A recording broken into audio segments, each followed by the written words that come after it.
Midnight. Coming up this week on Kings of the Rings podcast, the wrestling world will descend on jolly old London, England this weekend as AEW goes all in at Wembley Stadium with one of the biggest events, or actually the biggest event, in the history of that company. We break down the matches and all other details from the soon-to-be historic event in pro wrestling. Because, folks, we're going all in on AEW. I know we don't do that often, but we've got to give them their due. It is a pretty big event, and, there's a lot of stuff happening next week with WWE and AEW as well. So this week, it is going to be episode 351, a Wembley good time, exclusively here on Wrestle Addict Radio, Kings of the Rings podcast, and it starts right now.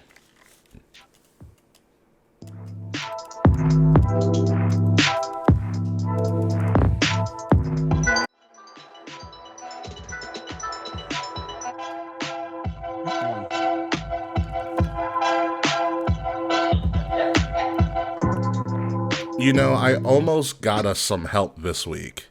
Yeah, we're gonna need it. I thought you were going to, but I guess they weren't around. Yeah, they weren't around. I tried. I'll tell you right now. I tried to bring back the American blonde Claire, but I think she's in Alaska. Oh, that's fun. Nice. I think. Is it? Is that fun? Does that sound fun, Ricky? I don't know. My mom and my sister, I think, did an Alaskan cruise, and they loved it. So I hear it's a good time. Well, but we might do WrestleMania in Minneapolis. That's the closest we're going to get to Alaska. That's fine by me, honestly. That's really fun. I will say, Alaskan salmon, freaking fantastic. Oh, yeah. Alaskan king crab, also fantastic. Allergic to shellfish, so I'll take the salmon. Ladies and gentlemen, welcome to Kings of the Rings podcast, episode 351 of Wembley. Good time. I'm your host, King Ricky Rose. It's myself and Willie T. Unfortunately, no Kay. Kay is going night-night after a long day of work, and probably also a long weekend. It was Kayfabe's birthday, so happy belated birthday, Kayfabe. Hope it went well. I left you a voice message since you didn't pick up your phone, but it's understandable because you can do what you want on your birthday. So again, folks, we're going all in on AEW. It's been a long time since we've done something like that, so this is going to be a really, really fun show. But before we get into all that, please like, share, subscribe, leave us 5-star reviews. If you like some of our merch, including the merch that I'm wearing right now, which is just, my symbol, King Ricky Rose, you can get access to that in the links in the description below wherever you are listening to us a little bit later on in the week, or if you are watching us live right now on YouTube, Twitter, because we're not calling it X, and as well as Twitch. So God, there's a whole theory about why he switched to X, but we can get into that at another time. Will Tarashak, how are you, sir? Yeah, I want to hear this theory. I'm a fan of Elon Musk because it's a weird thing to say. It is very weird. But the more Elon Musk is in the public spotlight, the more I want that light bulb to fucking die. But yeah, thank you to all of our subscribers. I noticed the subscribers on YouTube gets taken up one by one, day after day, which is great. Yeah, my Talk and Tarashuk feed has been put to a halt, which is not great. You know what helped, actually? It's because I clipped our discussion about CM Punk getting the Hogan, and I think that helped that a lot. Yeah, that'll do it. Imagine what you do when you actually put work into a podcast. Yeah, right? Imagine that. Yeah, I mean, it's more just the CM Punk thing. Yeah, of course. What did CM Punk do again? It's totally believable and clickable. I can't wait to let himself go against call him CM Chunk. I bet you there will be somebody at WrestleMania who will be dressed like that. CM Chunk. I gotta clean on my You know what I just realized, actually? We're gonna run into CM Punk Kid. Are we? When we go to WrestleMania. Come on, we were in New Orleans and we ran into him. Dude, I don't remember who CM Punk He was the guy that had the really, really long hair, and he had CM Punk's taped up hands with the X's on them. We used to call him CM Punk guy. CM Punk guy. I need to fucking wait. Was he the guy who was always front row in Chicago? He's always on camera. No, not that guy. No, it's a guy that we'd always see. He was at Evolve all the time. And then he was at all the... Oh, yeah. No, I remember this doofus. Yeah. Yeah, apparently his name is Mittens. Mittens? That's his real name? I don't know if it's Mittens, but that's what people in the wrestling community call him, Mittens. Okay. I think it's Mittens. Someone has to confirm this for me. This is definitely going to be a clip on one of our socials. So yeah, we're looking for Mittens. Even though we'll probably run into him in some way, shape, or form. It's not an invite to be on the show, Mittens, but we are looking for you. I still like Balor Club guy. It's his birthday, I think, yesterday or today. Oh, right. Happy birthday, Balor Club guy. I know he's still looking for tickets. I think he has. I know he's had a girlfriend pretty long term, and she's also a wrestling fan because I did meet her in Texas. And I don't know if his mom is still going with him to events. He always did bring his mom as well. Yeah. So shout out to Balor Club guy, great guy. That dude is like a literal like celebrity when I was in Texas. Like he's blown up, and like honestly proud of him. One of the coolest people we've ever had on the show. Such a nice person. Nice guy and dedicated fan. Like this dude travels. I don't know how they do it, man. I don't know how they do it. We had him on the show and asked him, and I still don't understand how he does it. Did he work at Walmart? Yeah, he's making good money at Walmart. This is like a typical job, right? Nothing crazy. He's like a financial analyst, right? He's not a crypto dealer, right? Like he just manager at Walmart. Yeah, What a raking. What a country. Raking stuff. Yes, folks, we're going to go all in on Wembley Stadium and all of that stuff that entails. But unfortunately, we do have some unfortunate late-breaking news that occurred a couple of hours before we went live and confirmed by multiple news outlets on the wrestling legend that is Terry Funk. Some of you guys knew him as Chainsaw Charlie during the Attitude Era in a very weird moment in time in pro wrestling when a man in a mask can run around with a chainsaw. Not the dumbass Texas Chainsaw Massacre match that happened on AEW last week. We're talking about... Hey, we always shit on them for not making money. Let's applaud them for making a business decision, right? Mr. Slim Jim Battle Royal. Listen, at least that was sponsored. At a major event. All right, Mr. Remember the Miz got eaten by zombies on pay-per-view? Okay, but they didn't have somebody coming out like trying to look like the worst Leatherface impression ever. You know. Anywho, yes, Chainsaw Charlie is how a lot of people discovered Terry Funk. But I'll read to you some of the clippings from ESPN. But they just put an article out about his career, which I think is actually kind of poignant. So Funk was inducted to the Hall of Fame in WWE in 2009. He was 79 when he actually passed away, and he's also an inductee of the International Professional Wrestling Hall of Fame, which he was inducted in 2 years ago. Which is, if you ask anybody in the wrestling business, that's kind of the bigger deal than the WWE Hall of Fame. Yeah, he's a former NWA World Champion, winning the Heavyweight Championship in 1975, won the ECW Wrestling Championship title in 1993, and then 4 years later, in 1997, he wrestled for 52 years.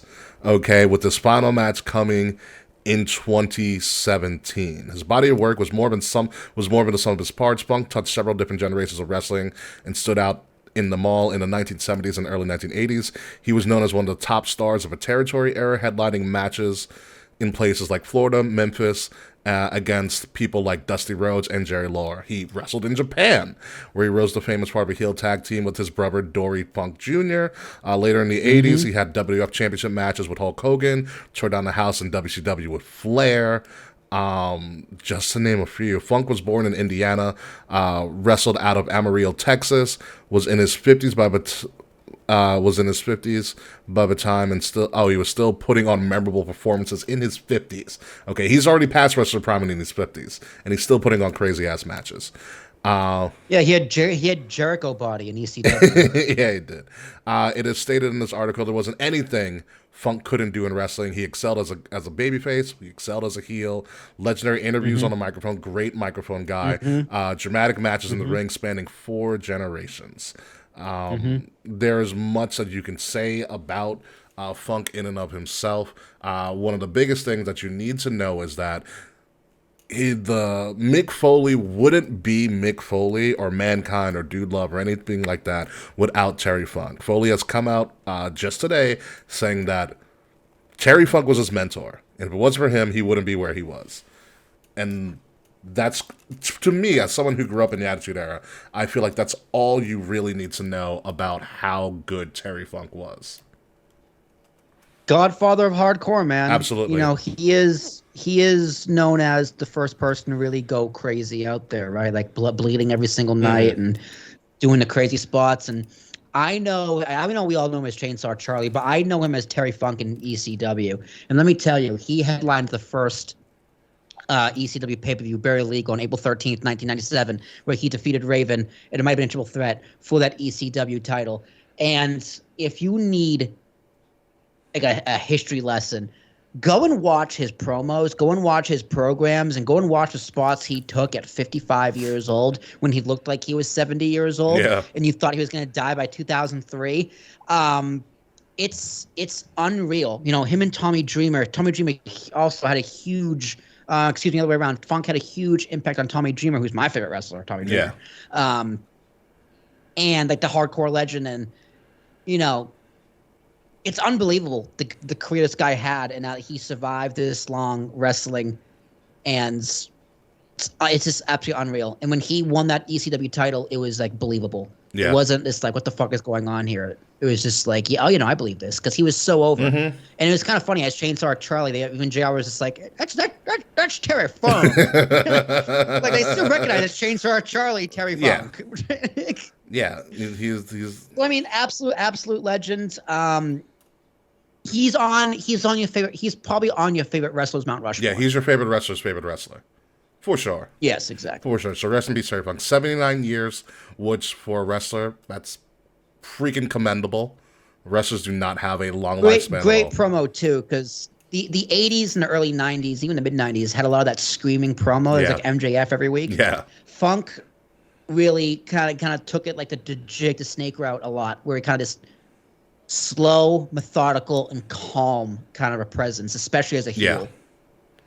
Yeah, Terry Funk is the man. And, like, if you look back at the Hell in a Cell match that everybody talks about, when Mick Foley goes through the center of the cell and just literally bounces off hardwood, like, in the ring.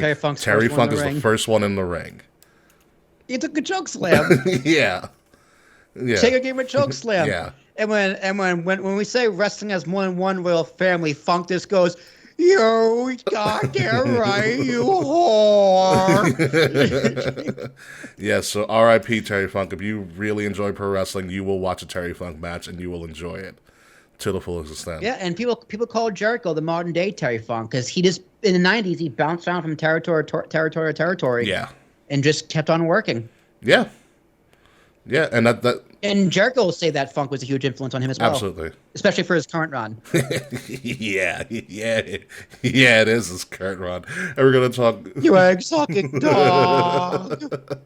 Funker. Yes, Jericho will be one of the people appearing at AEW All In London in Wembley Stadium, which has gone on record as being one of the largest ticket sales ever in the history professional wrestling. They beat all of my expectations. I think I said like 50 would be great. They've hit 80 reportedly, well over 80,000. I think I said I'd be surprised at 60 or 70. I didn't think they'd ever hit 80. They hit 80. So. I believe they beat the Wembley Stadium attendance from SummerSlam '92. No, for sure. For sure. Who cares? It is alleged that they beat the WrestleMania 32 Dallas attendance record as well. Wasn't it over 100? Wasn't it over 100,000? That was what was told. Right, but you know the gimmick they do is WWE fans, which means like that includes staff. That's everybody in the building, yeah. Like backstage, everybody in the building attendance. So it is inflated. Which fucking genius. Yeah. But like even with the inflated numbers, AEW won't. I don't think we'll have more than 100,000 people in the building. No. So like I said, the actual that would be fucking wild. The actual attendance is they said it's around 80. I want to say like 83, and that's something that AEW was lauding, and they actually lauded as this is the biggest event in the history of wrestling. Well, WWE said, hold on a second. Yeah, we just sold 90,000 tickets. Yeah, WWE. I have to pull up this presser right now, actually, but folks, WWE. sold. let's come back down to earth for a second. Yes. This is for the history of WrestleMania, and I'm going to read to you this press release right now. By the way, the AEW is lauding about these 80,000 tickets. 80 some odd thousand tickets. Which they should. Great. It is the biggest thing that they've ever done. Which is good for the business. Which is good for this everything. Is great in pro let's wrestling. Not poo-poo on that. But let's also have some reality. Let's get some perspective in here. So WrestleMania tickets went on sale officially last Friday. Okay. And here's the press release from WWE, which they were very sure to talk about on SmackDown, like hours after it went on sale. So, the press release says WWE today announced that WrestleMania 40 broke the company's all-time gate record in one day. Okay, literally hours. They're saying one day to be nice. It was in hours. Okay, the previous total gross record was 21.6 million, set earlier this year at WrestleMania 39 at SoFi Stadium in Los Angeles. So they're telling you in one day. This is all per perspective. We're not trying to shit on AEW here, but in one day, WWE broke the gate record for WrestleMania of all time, which is nuts. I wonder if that's adjusted for inflation. I don't know. That probably not, because also you gotta remember they're probably including all the Ticketmaster fees as well. I'm wondering. I probably, but it's still. Dude, they juiced their attendance numbers. You don't think they juiced their financials at least in terms of this for press releases? Absolutely, I wouldn't doubt that. Yeah. And they talk about investors. Yeah, here's the revenue minus this, that, and the other, because they legally have to. But for this, a press release. Yeah, like take these numbers. Also, these numbers are impressive. Don't get me wrong, but take it with a grain of salt. Ticketmaster was a monopoly. Yeah, but also think about ticket prices are inflated anyway. The on-location priority passes do also play a role in that as well. Yeah, as well. Yeah. So the press release goes on to say WrestleMania 40 takes place at Lincoln Financial Field on Saturday and Sunday. Has sold more than 90,000 tickets when it went on sale last Friday. But actual numbers about like 92, by the way. Okay. The record. That's more than Wembley and WrestleMania. That's SummerSlam 92. Cool. Yeah. The record gate comes on the heels of unprecedented ticket sales for WWE in 2023. Let's see. They talked about SummerSlam emanating from Ford Field earlier this month, which generated a record gate of 8.5 million, the largest gate for any non-WrestleMania event, which is kind of nuts. So yeah, that is perspective, and honestly, that's what's supposed to happen. Yeah, that's to be expected. Yeah, this is like, I understand All In, this is a big deal. We're not trying to shit on that, but like when you have a brand as in WWE that's been around for 50 some odd years and has the hype that it's had and is going through, is on the biggest part of a renaissance in pro wrestling. Thanks writer strike and actor strike, by the way. This should occur. So, like I said, this isn't the shit on AEW. AEW is doing a phenomenal thing, and I hope to God they knock it out of the park. I hope the show's amazing. Yeah, I really hope they do. I have concerns, but I hope to God they knock it out of the park. But I will not be watching because I will be in Delaware. Yeah, but fingers fingers crossed. Yeah, it's but amazing. Think about it, folks. The fact that we have two tentpole events for two different major pro wrestling companies that can sell well over 80,000 tickets each easily, by the way, is the greatest news in the modern history of pro wrestling. Yeah, man, wrestling is hot again. Yeah. Which is good for everybody. Like AEW is a hot product, which is good for WWE. WWE is better, which is good for AEW, and the fans are more than merry or happy. Yeah. So yeah, I mean, there's definitely some added cushion for AEW because they're in London and they don't get wrestling that often. So as much as to this scale, so they get that boost, which is phenomenal. Mm-hmm. But could they do this in the States? Oof. Maybe. Time will tell. Probably not 80. They could probably, honestly, I'll give them 60. Yeah, I'll give them 60. It's like if they did a Jacksonville Stadium. Yeah, I'll give them 60. Could they get 60,000? I'll give them 60. Yeah. Which a few months ago we probably said no the fuck way. No, but I can give them 60. So I think they could easily do 60. Yeah. And honestly, I wouldn't be shocked if they did 80 in the States either. Yeah. Yeah. So yeah, this is a huge success. It's hopefully the show can deliver, which AEW shows typically it's about 60-40 they deliver. Yeah, they deliver. You have to stick the finish. That is my concern. Stick the finish, AEW, and you will be all right. Also, to kind of give you some information of this, AEW All In is also in London. This means the show's going to be happening in the States in the afternoon. This isn't a night show. Okay, the pre-show, or 0 hour as they're calling it, is going to be starting at noon on Sunday. The actual event is going to be happening at 1 o'clock on the East Coast of the United States. So keep that in mind when you're waking up on Sunday or having runs. Like, this is not a night show. It's a night show for the people in London. But for us in America, it's the middle of the freaking day. And the crowd's going to be fucking awesome, too. Yeah, yeah. The European crowds are one of the crowds I've always wanted to, be a part of. Yeah. At some point. The wrestling is going to be great. It's just a matter if they can get to finishes. Mm-hmm. Yeah, there's doing some interesting stuff. So let's get into it right now. Let's talk about the match card for AEW All In as it has been. I think there's nothing that's going to be added unless it's something that they throw together. We're going to go with top of the card, obviously. AEW World Championship, MJF versus Adam Cole. Even though they are a tag team, this gives me very John Cena, Shawn Michaels type vibes that they're trying to do here. Has one turned on the other yet? No, not yet. Here's the thing. So they're also in the pre-show match for the ROH tag team titles. Excuse me? Yeah, I was going to reveal that later, but yeah, they're also the pre-show match. They're wrestling twice. Why? I don't know. Which means they're winning, right? They have to win. That's why I said this gives me Michael Cena. Unless that's where the turn happens. But why wouldn't you do like a major turn like that on TV? Mm-hmm. Okay. Yeah. Weird, but okay. Yeah.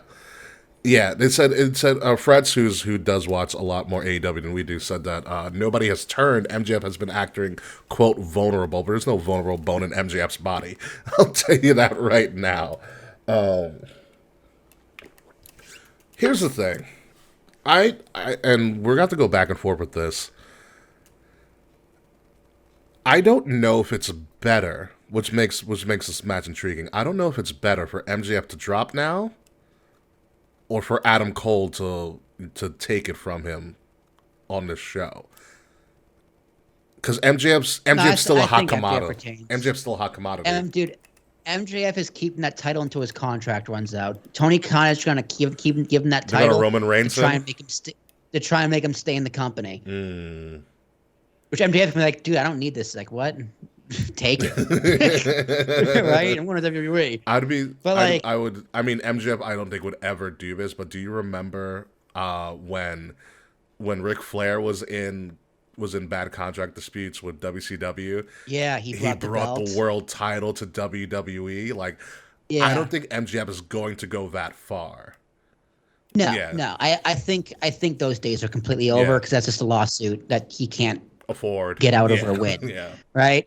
And it's just not good press on WWE's part, which is a public company. And it's just you don't want to have shady business practices like that when you're WWE, because that's gonna hurt your stock price.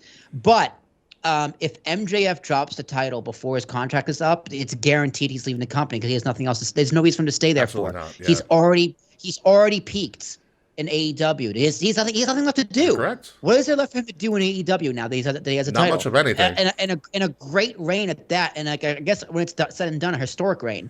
Yeah, I think it's the longest reign of an AEW champion ever.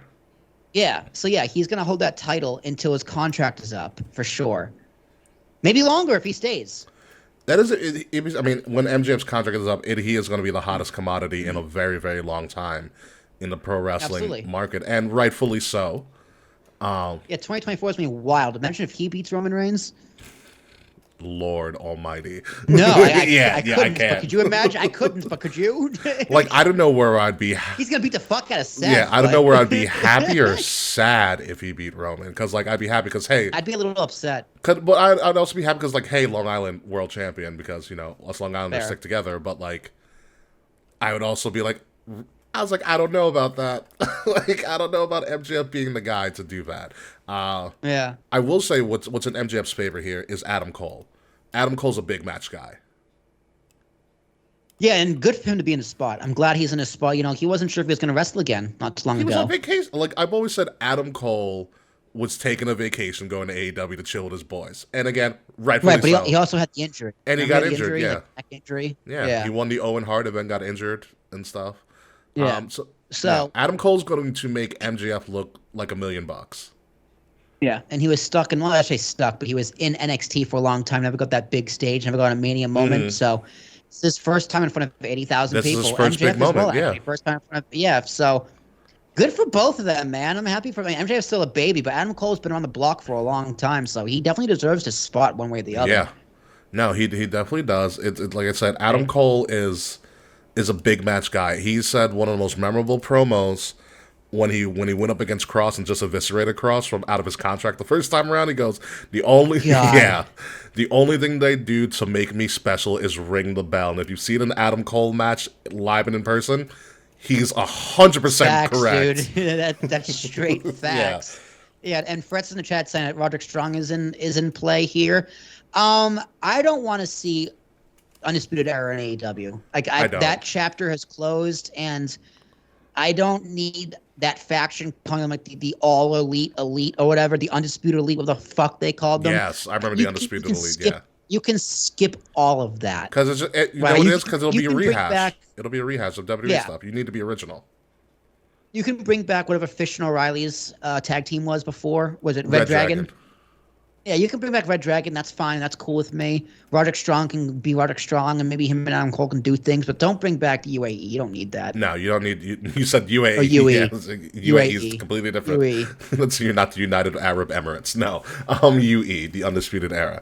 Yeah, no, keep that thing separate. Yeah, no, like I said, I hope they stick the landing. This has to be the. Here's the thing with AEW. AEW does an interesting thing where there's a lot of the undercard. And when I say undercard, I mean things that don't go on last, and they don't go on first. They're somewhere in the middle.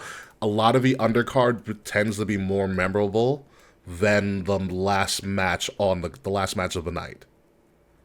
And sometimes that can be a good thing, but this match, in all my life of wrestling, this needs to be the match that people walk out of that stadium being, holy shit, that was amazing. Exactly. That needs to be the one they're talking about. No, I mean, there's a bunch of other good stuff going in here, a couple of little semi-nostalgia stuff for like the pro wrestling junks, but this match needs to be the one to be like, wow, I was at Wembley Stadium when MJF and Adam Cole fought for the AEW World title, and it was amazing, like regardless of outcome. And I hope they give him that. I hope they give him that. I don't know who wins. You kind of convinced me on MJF. Well, I'm not gonna lie, retaining. Would I love to see Adam Cole as a world champion in a prominent company? Yes. Hell yeah. But this may not be the time for him. I don't think Cole needs it, to be honest. And also, when you think about it, MJF is an original, and I think in an event like this, in an event like this, you have to give credence and kudos and the respect to people who helped you build to this moment. Yeah, but TK is also a fucking idiot, so who knows? It's also true. That's also true. So on that note, it's gonna be a toss-up, but let's move on to the match that may not actually happen.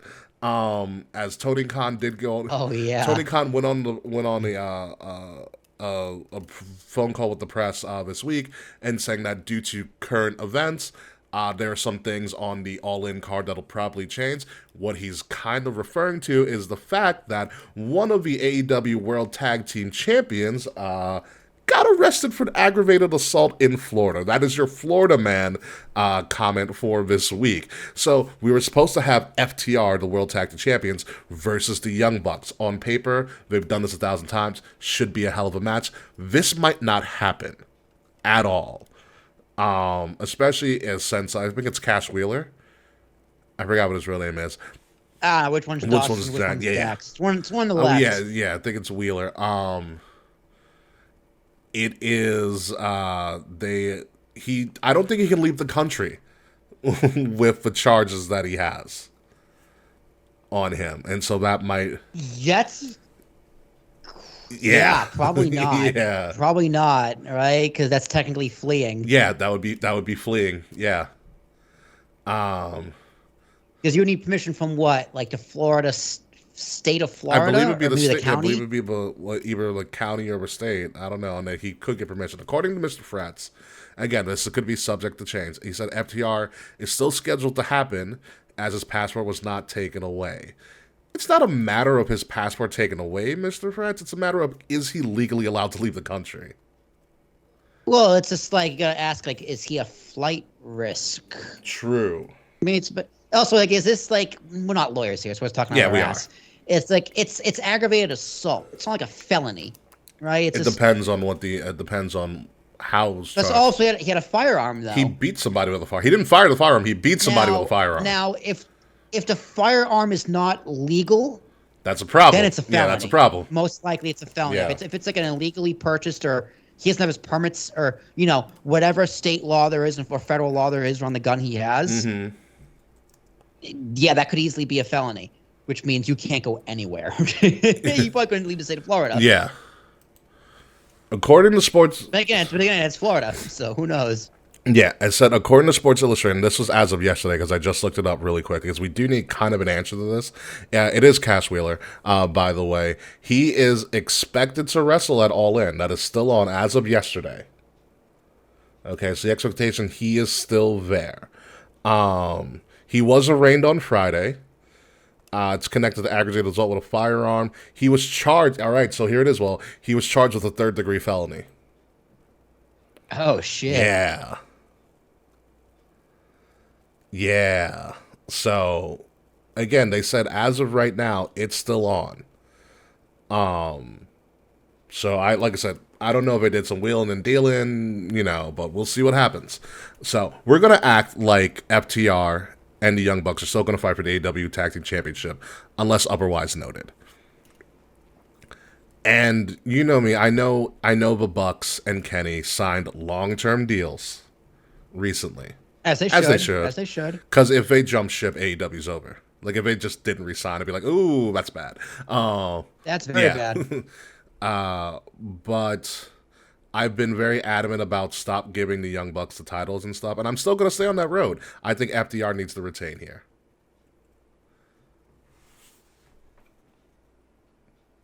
I agree. Yeah. I really think they do. I mean, listen, the Young Bucks already have a storied career. They're the reason that they have all of these tickets sold in the first place. And that's a good thing. And the Young Bucks are forever over. FTR is also probably forever over, but if I were to have a gun to my head, theoretically, and said, who needs this win more? At this point, it's FTR. The Young Bucks have held every tag team title known to man. Give FTR their credit. These are two of the top 5 best tag teams I've ever seen in my life. You can't go wrong with either. But I think the fact that the Young Bucks are essentially part owners of the company, they don't need to have these titles. No, but they're probably going to win. I'm not surprised by that either. Here's the thing, it's a dream match we've seen before, though. That's the only thing. That is also the issue. They've kind of played this song and dance already. They've done it like what, twice? Is this a third match? Something like that. They did Maybe? Dog Collar. They did a lot of shit. So we've seen the song and dance before, so it does kind of drop this down a little bit. Like, this could be a big thing if they had never touched already, but they've already touched. But I'm gonna go with FTR all day, every day for this. Moving on to what thing just got kicked up, was I did check our chat box, and thank you, Mr. Press, for updating us. I have my gripes with this, but Stadium Stampede is happening at All In. Okay. This is weird, man. Okay, so we have the Best Friends, Orange Cassidy, Eddie Kingston, and the Lucha Bros. Eddie Kingston is, I think, currently the NJPW Strong Champion. So shout out to Eddie Kingston. Anytime I can see Eddie Kingston on TV, I will applaud. Fuck yeah. I will applaud. And of all the people on this card, outside of also AR Fox is on this card, outside Fuck yeah. Yeah. Besides everybody else on this card, I am very happy for Eddie Kingston as well as AR Fox for them to get this stage, this moment in their careers, because these guys are just great talents that have never had a stage like this before, and they deserve all of it, especially AR Fox. If you don't know AR Fox, AR Fox has trained a crap ton of people, and they're all better for going through AR Fox's school. But anywho, Stadium Stampede, Best Friends, Orange Cassidy, Eddie Kingston, and the Lucha Bros are versus the Blackpool Combat Club, Moxley, the guy who looks like Apron Bum, Wheeler Yuta, and Claudio Castagnoli versus what we thought for. Were going to be these mystery opponents, but the mystery opponents have been revealed just a couple of moments ago on AEW Dynamite as Proud and Powerful, a.k.a. LAX, has returned, and they are siding with the Blackpool Combat Club in Stadium Stampede. Now that that is all set in stone, I have to tell you, Will, I don't like that this match is on this card. Why not? Yeah, I don't either. Because here's the thing, like, I get it, Stadium Stampede, but you have 80,000 people there. You know what's going to be really hard to watch when they're in the crowd? Yeah. Or they're backstage, or they're anywhere that isn't the ring. Because ideally, everyone can see ringside. Yeah. Or they can at least see the giant screen for ringside. Now it's like they have to watch it from the backstage. It's weird. Like, Stadium Stampede was great for the pandemic. So it was that theatrical match. Yes. And I thought it worked really well, and it was entertaining as fuck. Yeah. And I understand why they want to keep it going, because it is very unique, right? WWE has nothing like this. This is an actual match they can say is unique to WWE, so make it work as best as you can. But it's very hard to do when there's 80,000 people in the stadium. My other thing is also, we've seen this already this year. We already got Stadium Stampede. I forgot what pay-per-view was, but I feel like we already got it, and I don't think this is the event to do it in. I think it should be the tentpole of something else. Like this, I'm essentially like, it should be like I think it was on Revolution when they had it. You know, like, it's one of those things where, like, at one specific event is when you have this match. Like, essentially, like Survivor Series is when you have the War Games match. You know, but you never see it any other time. This is their War Games. For the most part, this is their War Games. Which is funny, because WWE took it from WCW. WCW. Yeah.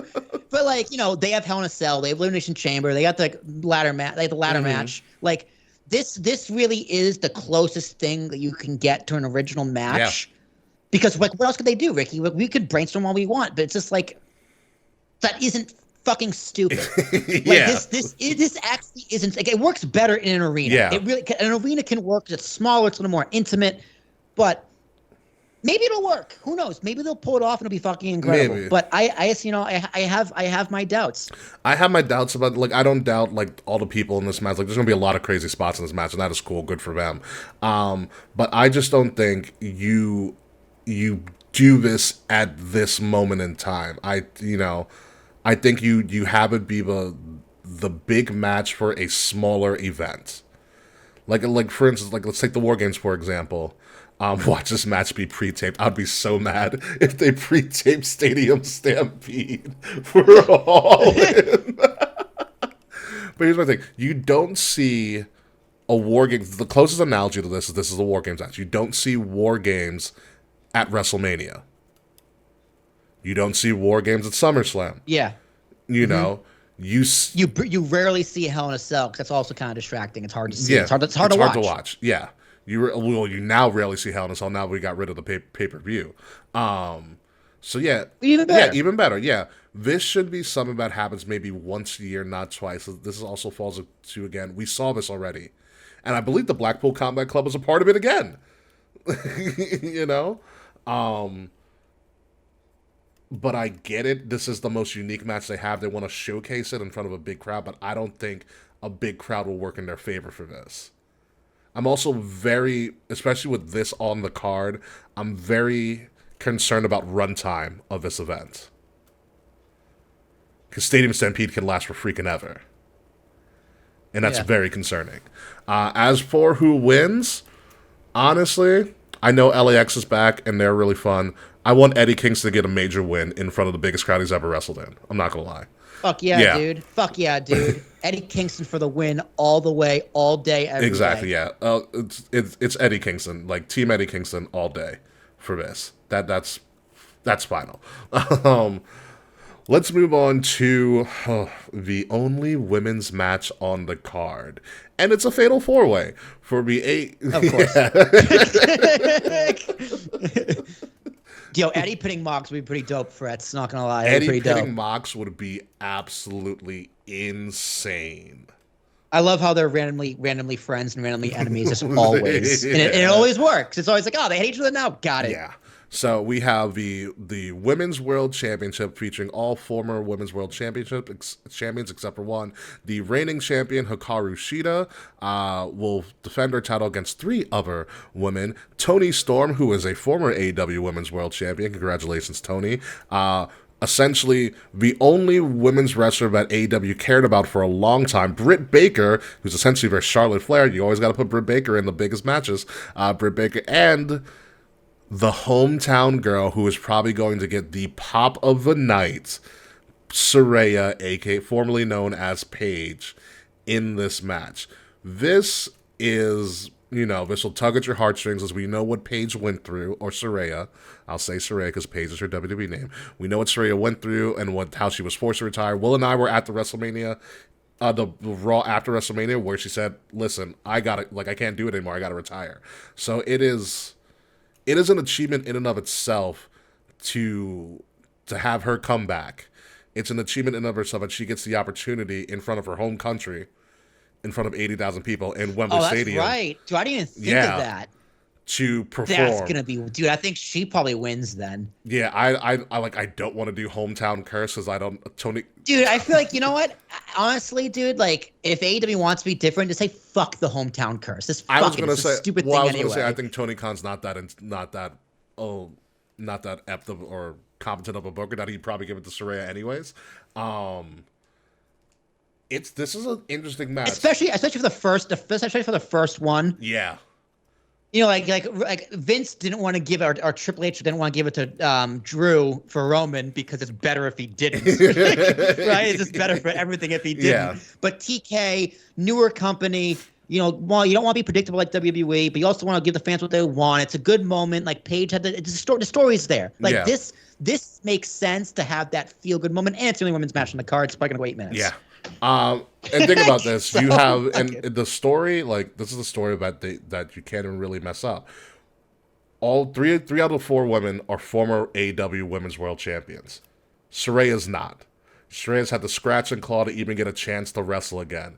This is her moment outside of what should be the de facto main event of MJF versus Adam Cole, and that's the match that people should talk about first. The second match, if done correctly, should be where, I was there when MJF and Adam Cole were in the main event, but I was also there when Saraya won the women's title in her hometown. Like, that should be, this is the show stealer. This is like when you're in a low, this should bring them right back up.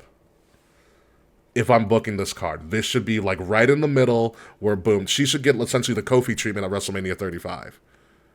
Yeah. This should be the moment. Yeah, fuck yeah, absolutely. Yeah. 10 out of 10. Yeah. 100%. This should be the moment where it's like, all right, boom, we're back up again. If there's a low, but like Saraya winning makes the most sense. If they want to riot, they'll give it to Britt Baker. Mm-hmm. Like, that's like, if they want to riot, they'll give it to Britt Baker. Or like, what's her name? They'll be happy for Tony too, because Tony's did a lot of time in Europe as well. She's Australian, yeah, right? So she was colonized by Paige's people. Yeah, she was. But what's her name? Not Nia Jax. I'm gonna break bitches. Oh, Nyla Rose.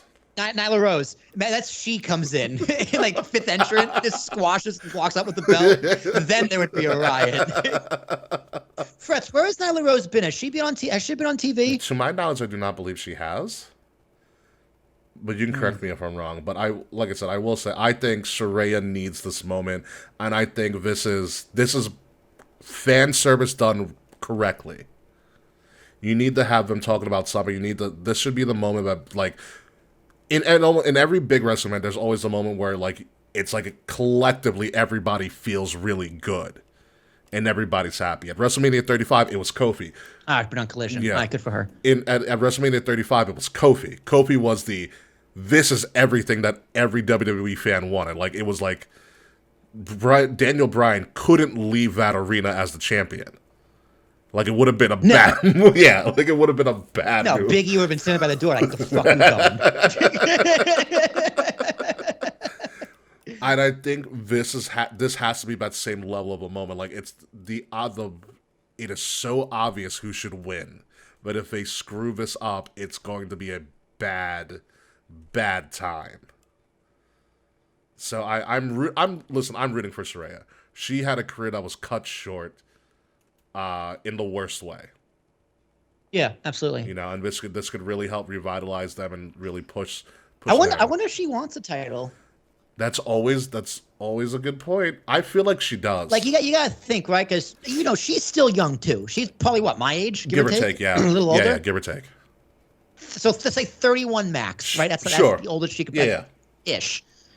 Like, she still has a long way to go if she's actually healthy, but at the same time, she feels like a veteran. Yeah. Right? And she's taken that role of a veteran wanting to give back. Like, Edge doesn't want the WWE title. No. Edge doesn't need the WWE title. Do you think Saraya thinks the same way? Do you think Saraya's like, my career was robbed from me, I kind of want some glory here?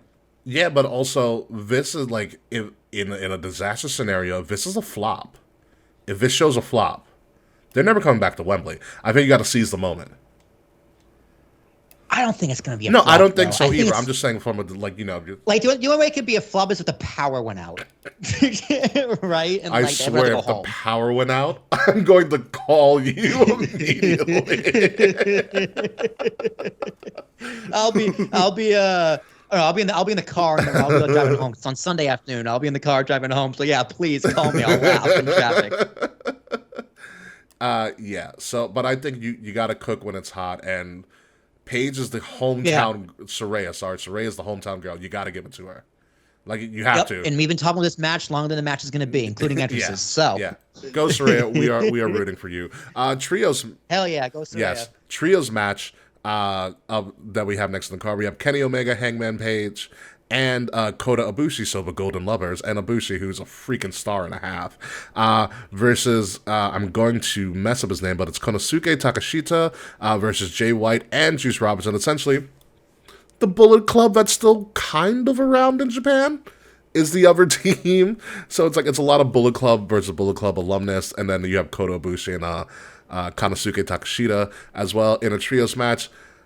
Listen, Jay White is also, I believe, originally from the UK as well, so he'll get a pretty big pop. But you're going up against Kenny freaking Omega.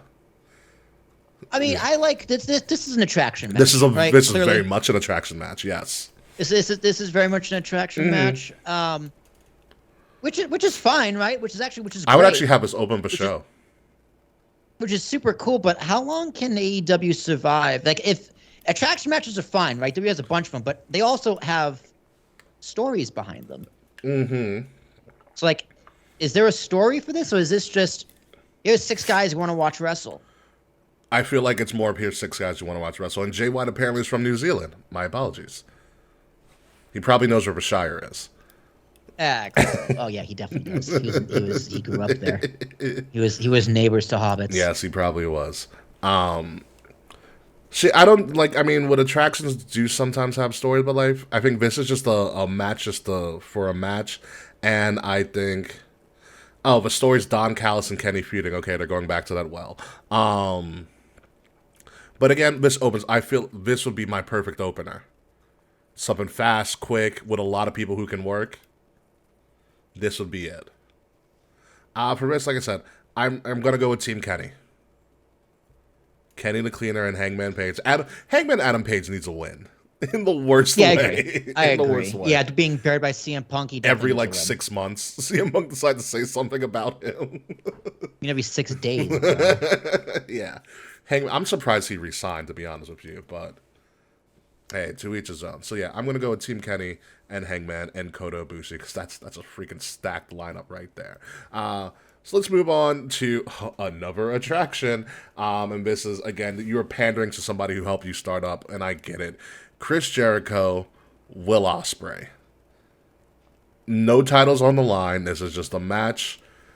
It's for the sake of having a match. Will Ospreay coming off one of the best matches that you'll ever see at Forbidden Door when he went up against Kenny. And Chris Jericho, who's essentially Terry Funk in disguise at this moment in time. The big thing about this as well, Fozzy will be showing up, Yeah, I saw Fozzy's going to be performing, which, they're going to perform awesome. Judas live. Yeah, dude, awesome. That's awesome. That's, you know what? That makes it worth it, for sure, for the match. That's cool. Yeah. I don't know how this match is going to be. I'm stuck on, will Jericho do the job, or is Jericho going to want to get this win? Nah, he does the job. Are you sure about that? Because here's the thing. I think Jericho's been very adamant, especially as years has gone on, about how he likes to just kind of shit on WWE for a lot of stuff. And honestly, when you think about it, in an arena or in a moment this big, Jericho doesn't really have that great of a win-loss record. I think It's hard. I think Jericho's become more egotistical. Yes. Since leaving WWE, he is less willing to give back in certain ways. Yeah. And he kind of has a god complex a little bit about himself. He called himself a demo god. He likes the way his shit stinks. Yeah. You know, he's what Mr. Frets really wants to be. But at the end of the day, Jericho's a professional, right? Yes. I say that meaning like he's not like CM Punk, because CM Punk is also like that. But Jericho also has a level on his head, and he's a business mind as well, whereas Punk does not. Yeah, Punk is not. Like I don't think Jericho's a narcissist. He's a god complex. Some of that's a character, but some of that's also just like, yeah, I deserve it. Yeah. So I think Ospreay gets the win, especially after that match with Kenny. And Jericho's like 56, so like you got nothing left to prove, dude. Like, he doesn't. You're forever over. Yeah, he is forever over. I have an inkling that Jericho might get this one, but I am rooting for Ospreay because I think Ospreay is the bigger deal. Ospreay is part of the future of pro wrestling, whether it's in AEW or WWE. So you have to kind of highlight that in some way, shape, or form. And I think the best way you can highlight that in a show of its magnitude is having Will Ospreay wins. Especially because Will Ospreay's a hometown guy as well. So it could be a lot of hometown moments for them. Moving on to, here's another gimmick match. It's a coffin match. Grandpa Sting and Darby Allin versus Swerve and, again, AR Fox. Listen, I know it's a little bit of hyperbole, but Tony Khan did say Sting in AEW is the best thing that there's ever been. And wow. I think that's Tony Khan just trying to be a promoter. It is. But it's a stretch. I'm gonna have to go a big fucking no on that one. Yeah, and because obviously it's Surfer Sting. Yeah, Surfer Sting was crazy. But honestly, when I was going to Indies, especially doing Evolve, one of the highlights of every event was seeing AR Fox and also smelling all the weed when he would walk into an arena. But fuck yeah. And Frets is right. Joker Sting is good. I will definitely say I love Joker Sting. Yeah. Swerve also from the AR Fox kind of lineage. These guys were doing amazing work on the Indies. AR Fox just never got the big contract, but he trained. He couldn't pass. He probably couldn't pass the drug test. Yeah, he trained the likes of Austin Theory, former North American champion. Leon Ruff was under his wing as well. There's actually, when Evolve had their 10th anniversary at the ECW arena, AR Fox is in like that massive like tag team match with Leon Ruff, I believe.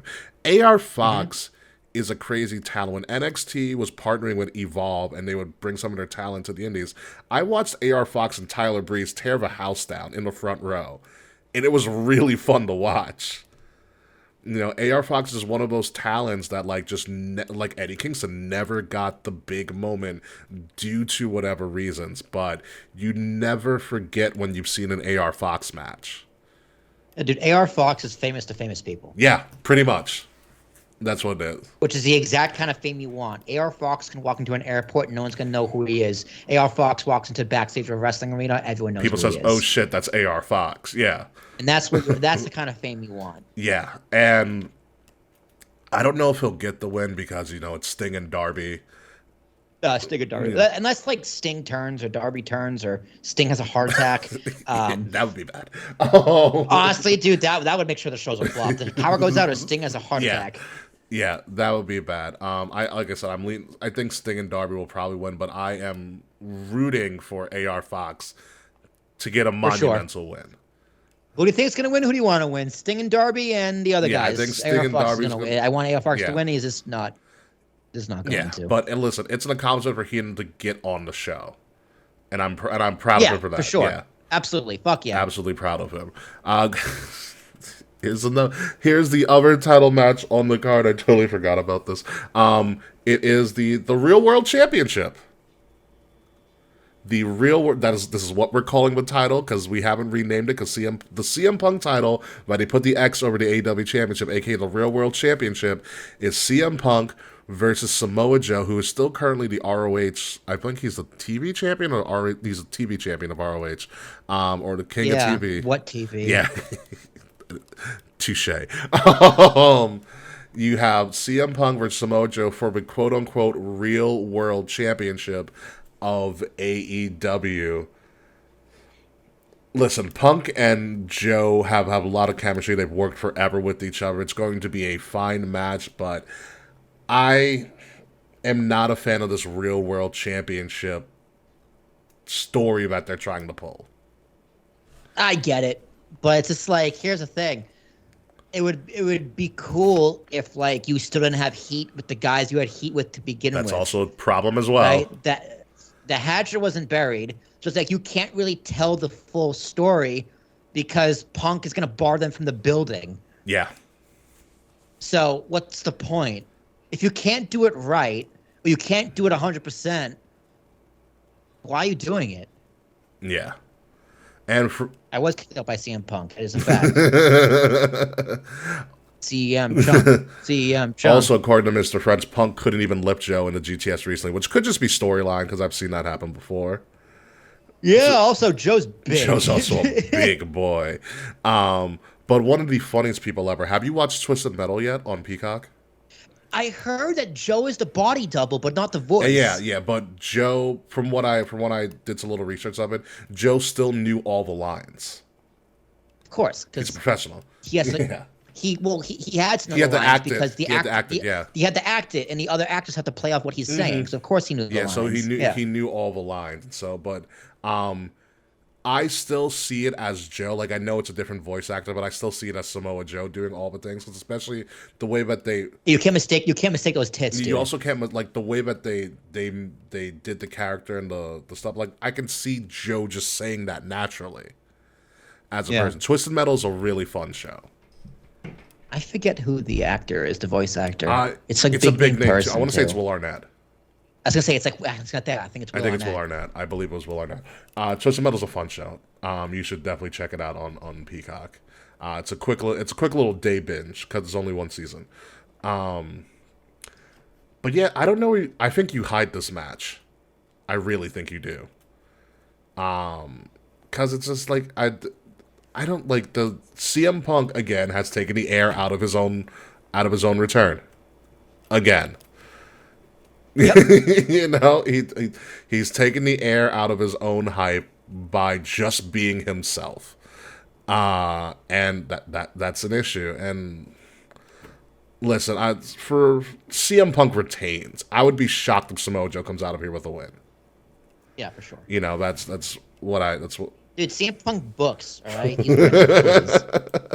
That's very true. And here's what I have. The 0 Hour, the first match, the pre-show match, is the ROH World Tag Team Championship match. So this is going to be the free match that you'll see on all of like the streaming sites and Twitter and YouTube and stuff.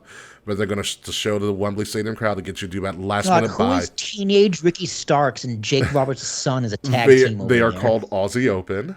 I don't know too much about them. I'm assuming they're from Australia. Aussie Open. I'd assume so.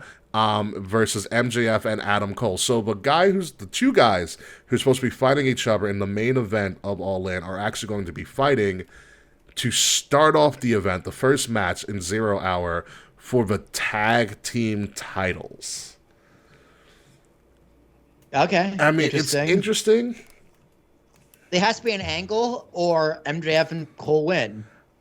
I would feel so bad if MJF and Cole won for those guys Aussie Open, who was like, hey, you're going to be at one of the biggest events in the history of our industry. You're going to kick off a show. I know you guys are relatively young, but you're going to job out.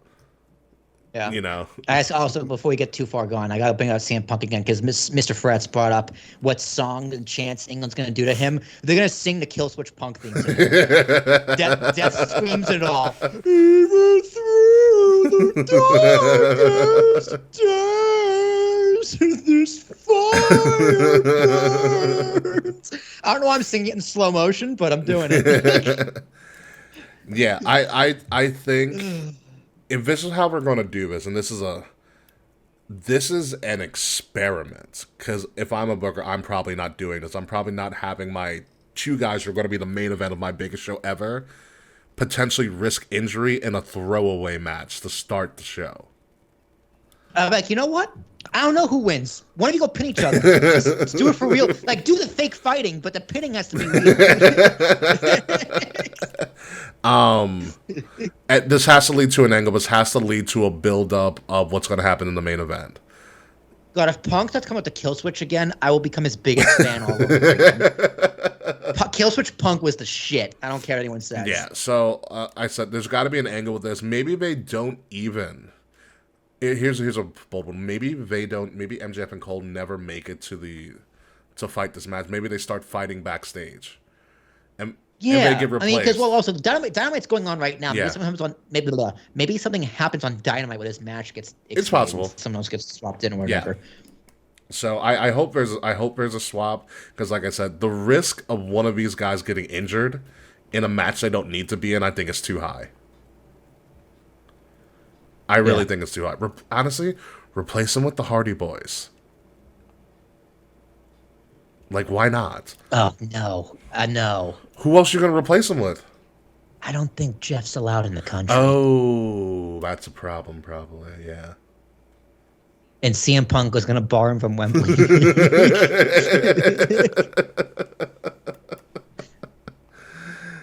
Yeah, so I don't know. But I think Aussie Open will retain in a weird way. Let's put it that way. I think they'll retain in a weird way. So, folks, that's pretty much the entire card of AEW All In as we know it. Again, one of the biggest events in the history of not only AEW. This is the biggest event in AEW history. This is slated to be one of the biggest events, especially by attendance-wise, in the history of professional wrestling. This is a big... All right, so there's three ways a show can flop. Number one, the power goes out. Number two, Sting has a heart attack. Number three, MJF breaks his ankle in this pre-show match. Either way, Ricky, if I get a phone call, it's going to be one of those three. I'm very excited to see which one it is. I'm kind of excited, too. I unfortunately, I will probably miss a fair chunk of this because, and we'll talk about it on the post-show, but Sunday is National Cinema Day. Oh, that's what tickets are $4, yeah, but I already right? bought my tickets. What are you going to see? I'm going to go see Blue Beetle. I heard it was awful. It's fine. I'm seeing it for free. Because I had like a $5 reward from AMC, so I was like, if a ticket's $4, $5, yep, $4, yep, see it for free. That's fine. Yeah, that's worth it. No money wasted. I heard that movie Strays, but like the stray dogs. Yeah, it's like a raunchy comedy with Will Ferrell. I heard that was pretty funny. Yeah, I've seen enough Will Ferrell in Barbie. I've had my Will Ferrell fill for the year. That's fair. He was really good in Barbie though. Mm-hmm. Because he wasn't the main actor. That's my Will Ferrell theory. Him as a supporting character, fantastic. But anywho, back to AEW All In. We have to. What? My Will Ferrell theory? That's a good discussion. I'll shelf that one. But that's a good discussion. I'll let that one marinate. Yeah. That's a good one. Yeah. For instance, look at him in Zoolander. Fantastic. I fucking hate Zoolander. Look at him in Anchorman. He was the main. That's what I mean. Anchorman's fucking He's amazing. Annoying. He overkills. He overkills. How dare he you? overkills as the main. If he's how dare you? The only time he was close to main when he was like essentially a supporting. The other guys, I think he's hysterical. Oh, the other guys, he's fucking amazing. Yeah, what about Kicking and Screaming? He's the main. Yep. Nope. Oh come on, man! You're out of your Talladega mind. Nights can't stand it. Nope. So yeah, I agree. I agree on that. Will Ferrell can be very hit or miss. Yeah. But he's definitely. He doesn't miss as a supporting character. That's as very a supporting, true. He does not miss. Or as a cameo, he does not miss. I think that's the right amount of Will Ferrell in my life. But anywho, back to AEW All In, which surprisingly will probably not include Will Ferrell, but don't be surprised if he shows up. He does the opening video. I don't know why I'm here. Probably because Tony Khan paid me a lot of fucking money. But yes, What I can't say money. A lot of content money. yeah. So how do we think this show will go? In our crown system, 10 crowns being the best, 1 crown being the worst show ever. Well, it's on you since you're the only one on the show besides me. I'll give it 7.5 Prince Andrews. Guess he's the king now, right? 7.5 Andrew crowns. 7.5 Andrews. Yeah, he wasn't the pedophile, right? It was the other one. No, I think it was Andrew. Oh, fuck. And I don't know.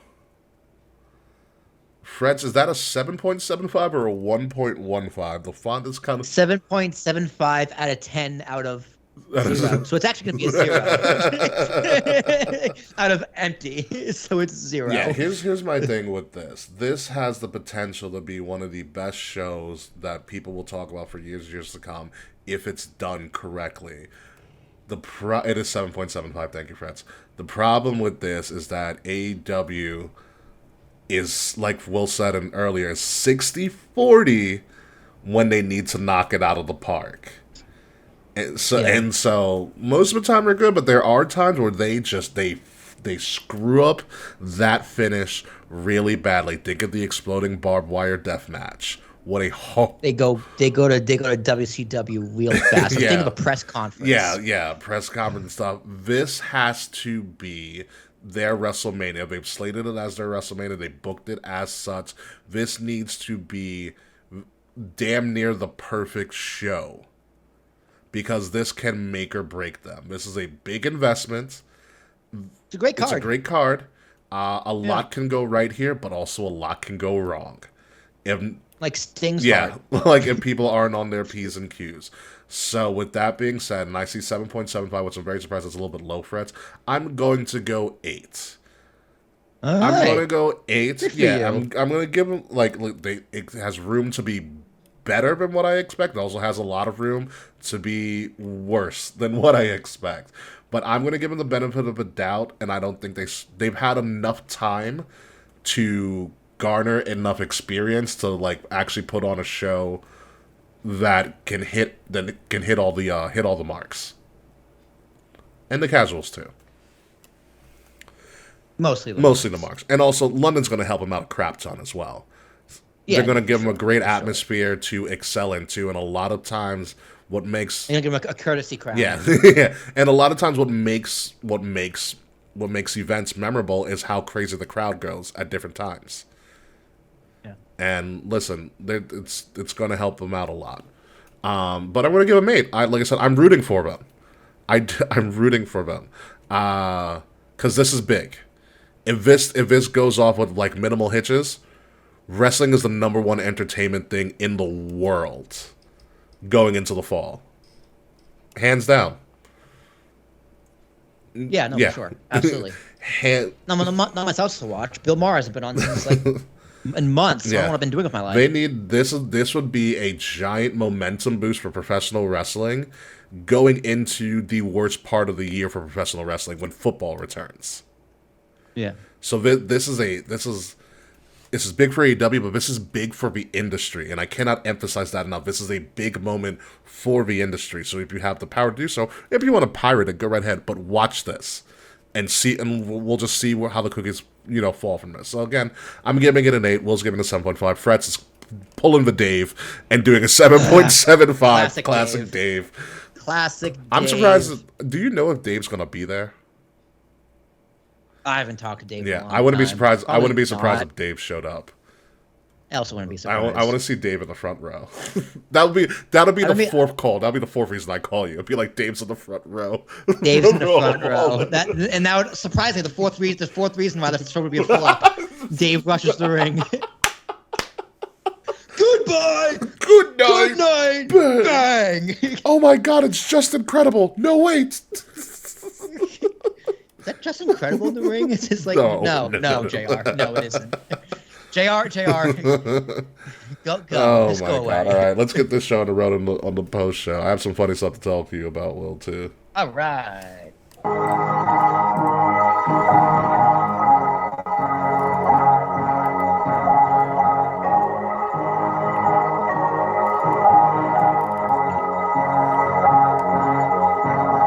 Ladies and gentlemen, you have been listening to Kings of the Rings podcast, episode number 351, a Wembley good time this Sunday, August 27th, all in AEW Wembley Stadium, one of the biggest events in the company, the biggest event in the company's history, but one of the biggest events in pro wrestling history. If you have the opportunity, please go watch it and support it. It is big for everybody involved in pro wrestling, whether you're a podcaster, a producer, a wrestler. This is a big deal, and it's going to be on a giant global stage. I have been your host this week, King Ricky Rose. You can find me on Ambassador Biggs across all social media outlets when I return. KOTR_podcast is when you can find us on social media. Like, share, subscribe, leave us 5-star reviews. Links to all of that are in the description below. If you're listening to us, make sure you're listening to us by subscribing to Wrestle Addict Radio, the cure for the common wrestling podcast, and follow Wrestle Addict Radio socials at addict_wrestle on Twitter, because no one calls it X, and Wrestle Addict Radio everywhere else. Will Tarashuk. Don't you think Elon calls it X? Like, does he still call it Twitter? It's still twitter.com, so like I don't know what the fuck he's on about over here, but I'm Will Tarashuk, T's and Thomas, ARASHUK. I'm just doing a check right over there. I gotta go catch tomorrow. It's gonna pay for WrestleMania. Because I did a podcast the other night with a man named Walter, who runs a cybersecurity firm out of Massachusetts. So we had a good old hour-plus discussion on that man's gonna be in business for a long time.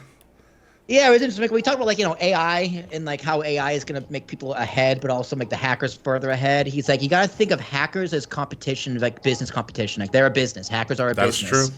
So that was, like, a good, solid theme throughout the podcast.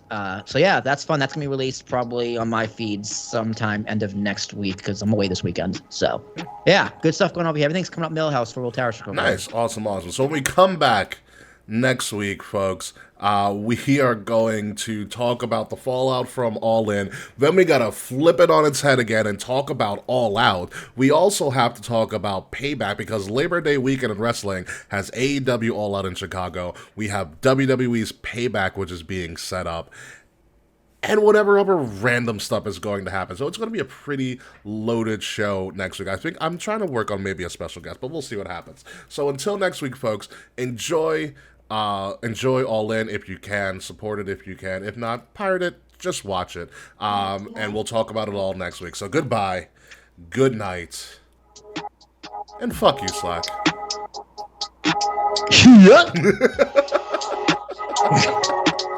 Oh, God. This has been a Wrestle Addict Radio branded podcast.